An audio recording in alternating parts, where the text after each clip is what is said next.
Hello बच्चों, तो आज का क्लास स्टार्ट करें। तो प्रीवियस क्लास में मैंने आप लोगों को फाइनेंशियल स्टेटमेंट के लिमिटेशंस के बारे में बताया था। तो जहां तक हम लोगों को मालूम है, financial statement helps in determining the true profit and loss and financial position of A business enterprise. बच्चों, फिर भी इसके कुछ लिमिटेशंस है, डिमेरिट्स है। दो it provides the financial health of the business, still बच्चों ये जो इंफॉर्मेशन देता है वो पूरा एक्यूरेट होता नहीं है। बिकॉज ऑफ बच्चों सर्टन इसमें एक्सेप्शन होते हैं, सर्टन कुछ ड्रॉबैक होते हैं। विचार बच्चों, पहला पॉइंट मैंने आप लोगों को बताया था। पहला पॉइंट था क्या?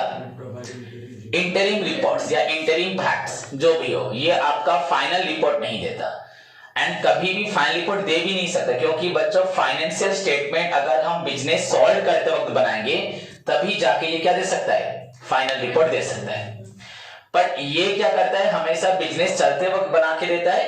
तो that's why the information given by the financial statement बच्चों पूरा एक्यूरेट होता नहीं है। क्लियर? सो इट प्रोवाइड्स बच्चों interim information, not the final information. Then second point क्या था? इट डजंट गिव द बच्चों exact position of the business.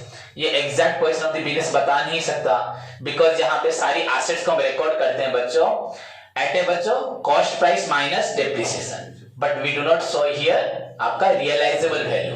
Actually एक एसेट्स को अगर मैंने बताया था 20,000 में खरीद के 1 साल के बाद हम उसको 10% अगर चार्ज करते हैं तो 18,000 लिखेंगे, पर एक्चुअली क्या सेल करने से कोई हमें उसमें 18,000 देगा? नहीं देगा, फिर भी हम वहां पे 18,000 लिखते हैं। तो जबकि एसेट्स का एक्चुअल वैल्यू 18,000 नहीं होता, तो इसलिए ये भी एक्यूरेट इंफॉर्मेशन देता नहीं है। थर्ड पॉइंट क्या था? Historical cost. Okay, then next point क्या था? Non monetary factor, and finally क्या था तुम्हारा? No precision, no precision.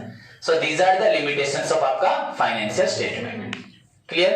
Then सबसे इंपॉर्टेंट सबसे लास्ट क्वेश्चन बच्चों, जिसको हम लोग नेक्स्ट यूनिट में डिटेल में पढ़ेंगे। What are the different types of financial statement? क्या बोला?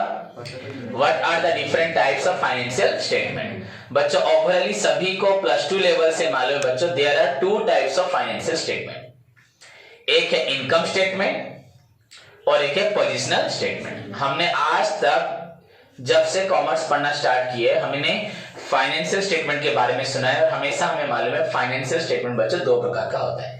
एक income statement that consists of your manufacturing account, trading account, profit and loss account and balance sheet. और एक होता है बच्चों आपका positional statement, sorry income statement में manufacturing account, trading account, profit and loss account and बच्चों जो balance sheet रहा वो आपका होता है पोजिशनल स्टेटमेंट हुआ।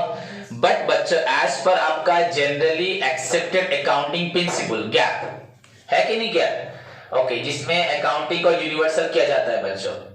In order to make the language of accounting universally understandable to all, it is necessary that accounting must be based on certain scientifically laid down principle. उसको क्या बोलते हैं? गैप। तो गैप के हिसाब से बच्चों फाइनेंशियल स्टेटमेंट को 4 कैटेगरी में डिवाइड किया जाता है। तो आज का पढ़ाई यहां से स्टार्ट है। Types of financial statement. Usually financial statements are of 2 types. Income statement that consists of manufacturing account, trading account, profit and loss account. समझ में आया कि नहीं?